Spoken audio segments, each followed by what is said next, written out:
शादी में देखनी नाचे वाजा साला चुम्मा ले लिया लौंडा हरम ज्यादा।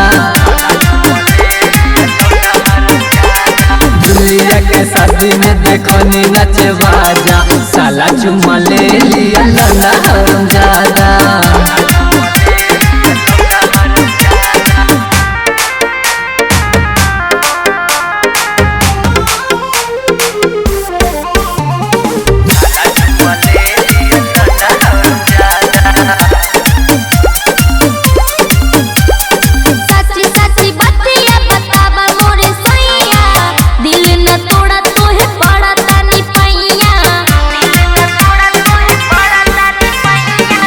कैसे बताई रानी दिलवा के बात हो, टेंशन में कटल हमर बटे पूरा रात हो।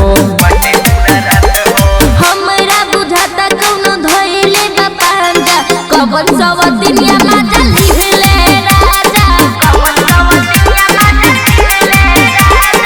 दुलिया के शादी में देखनी नाचे वाजा साला चुम्मा ले लिया लौंडा हरम ज्यादा।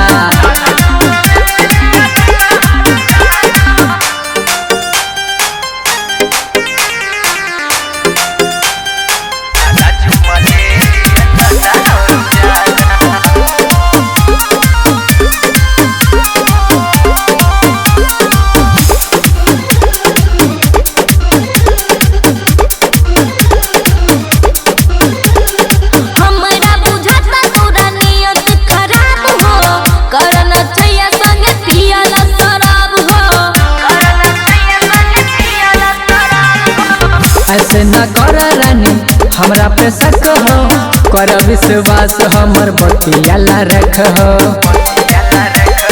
मजा ले ले हो बंदूक खिला के खूब खाजा, कवन सवतिनिया मजा लिहले राजा।